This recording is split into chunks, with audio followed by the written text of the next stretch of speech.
mais dañu ñëw revenir ci régions yi xam nga bu ñu bàyyi xel li fédération communiqué fédération bi mu joxe tey. par rapport ak région yu ministère des sports wax nañu lu jëm ci régressement classe au niveau du classement FIFA.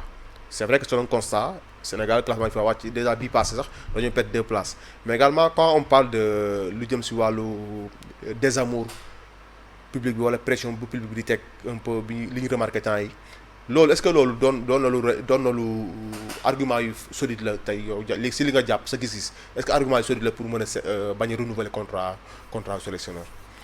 waaw xam nga nit lépp looy def da ngay wut argument quand même tu peux pas dire ça comme ça loolu aussi tamit ça en fait partie mais parfois c'est pas tout le monde qui est capable de pouvoir dire non stop ou on continue pas donc léegi yow dañ la faloon pour un objectif précis. Les gens ont pris goût à ce que le Sénégal gagne tout le temps et dès que la machine est grippée on te dit stop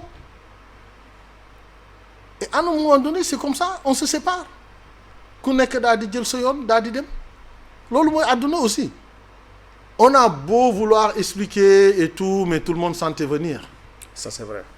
Tout le monde sentait venir. Ça c'est vrai. Non dañuy waxante rek te yàlla tax. Si. C'est pas pour dire du mal d'Alioune c'est pas pour protéger la Fédé ni le ministère mais nous tous on sentait que ne la machine était grippée. La Fédé même était informée était au même courant jotoon ministère informé leen xamoon jot nañ ko xam avant ñuy génne décision bi dañu pare dañu doon forcer def le forcing pour négocier gën a xëy na peut-être pour ministre bi mën a changer avis.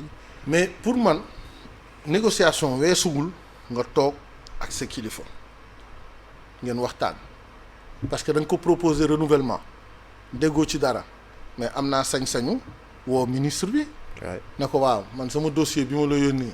waaw loo ci xam bëggoon naa ñu toog waxtaan. C'est vrai. et je vais vers toi ñu toog ñu waxtaan li nga ma ci wax man ma jox li samay argument ne la y a telle raison qui font que ma bëgg a prolonger contrat bi ministre bi tamit daal di leen ne man lii ak lii laa jàpp. parce que timing bi. moi je veux dire que mënoon nañ ko gën a mënoon nañ ñu ci épargner à la veille d'une convocation. Oui, surtout. timing c'est vrai que liste bi c'est vendredi la war a génn. vendredi la war a génn. mais kon ñàkkul ne xamoon nañ li ci xew. xamoon nañ ko. parce que man prolongation contrat man tey su may proposer dans ma structure un élément bu nekk foofu ma naan président m'a dit bon je voudrais que kii ñu prolonger ko wala.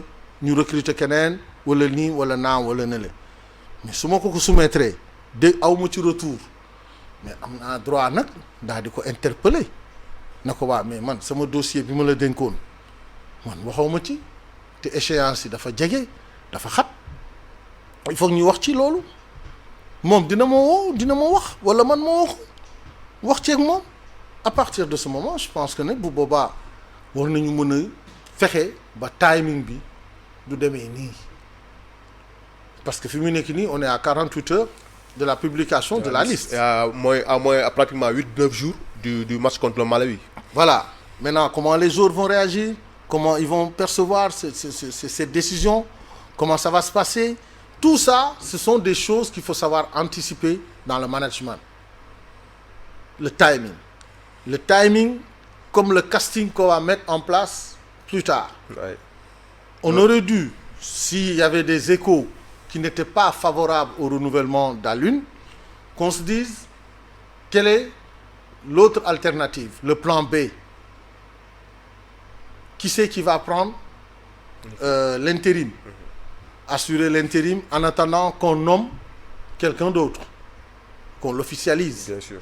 Mais pour ça, il fallait au moins réfléchir à tout ça, en se disant, ben tiens, nous aujourd'hui, qu'est-ce qu'on a? Si toutefois ce n'est pas renouvelé. Ouais. Parce que rien ne disait que ça allait se faire. Effectivement. Et il y avait plus de chances que ça ne se passe pas comme ça. Effectivement. Donc à partir de ce moment on se projette loolu moo tax man toujours dama naan nit lépp looy def ci àdduna rek sóoraaleel ne plan A plan B plan C. ci management loolu dafa am solo bu lii mënul nekk lan lañ ci mën a teg pour ñu doxal parce que mënuñu taxaw comme mënuñu taxawal machine bi nag te dafa war di continuer di tourner il faut que ñu sóor lu ñëwagul bu boobaa dinaa ne comme Alioune mën na am du ñu renouveler contrat am Donc je me dis, il y a un DTN, il y a un adjoint, il y a un staff qui est là-bas. Comment on doit faire? Parce que man, je serais pour que dans le casting, le prochain casting, on aurait dû demander à Mayacine de venir parler avec la presse, avec l'adjoint. est-ce que même Pape Thiaw est-ce que conférence presse waroon nañu ko annuler sax parce que dañ ko annulé. Non moom laa wax ma ne Ouais. loolu mënoon nañ ko bañ a annuler. Ouais, Pape Thiaw mu ñëw ce serait Non, l'occasion. c'est l'adjoint. Il est adjoint. Ouais. En attendant, il y a un DTN Qui est qui là. est là. Donc il y a Kalune qui est parti. Pour le moment. On ne sait pas encore les autres parce Ouais, que surtout, ouais. dans le communiqué, il est juste dit que c'est Alune qui n'a pas été renouvelé. Ouais. Maintenant, dans le casting, on se prépare à dire que Mayacine, tu vas aller à la conférence de presse. Tu vas faire la publication. Tu vas faire ceci, tu vas faire cela. Moi, je pense que ça aurait été judicieux de faire ça. moo gënoon ci sama xalaat bu gàtt. mënoon nañ jël Pape Thiaw mënoon nañ jël Mayacine ne leen dem leen. parce que situation exceptionnelle day am ci lépp. Effectivement, mais en fait. Et il faut gérer. Ouais, lui parce a- que comme on dit, l'État c'est la continuité. Ça c'est l'État, c'est la nation. Donc c'est la continuité. Il y a rien qui gêne que Mayacine vienne faire la conférence de presse avec Pape Thiaw. mais peut-être il craint quelque chose qu'est-ce qui daal la ñu xaw a ragal xëy na. Non, je pense que ils se sont pas entendus sur ça. Xëy na peut-être il y a un peu de déception pour eux que le contrat ne soit pas renouvelé et ça a pu amener l'annulation de la conf de presse. Mais mënoon nañu bàyyi loolu mu nekk parce que xam nga yooyu ça veut dire que l'atmosphère n'est pas bonne. loolu lay signé. loolu lay refléter quoi. loolu lay refléter ouais. L'atmosphère n'est pas bonne. Il y a de l'électricité en l'air. Il y a une tension palpable. C'est ça la réalité. Aujourd'hui, il y a une tension palpable entre l'autorité et le délégataire.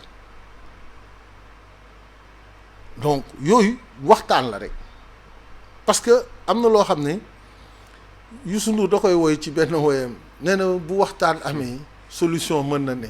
le plus dañ ko waxtaanee. waaw nañu waxtaan rek waxtaan ci lépp xaj na ci bu ñu waxtaanee toog parce que ñun léeg-léeg parfois on se refuse d'aller discuter et loolu daf ñuy gaañ. ku nekk toog coin am. voilà ku nekk ne man def naa li ma war a def. waaw yónnee naa kii na bëgguñu ko renouveler bon voilà je prends acte non waxtaan mën na am.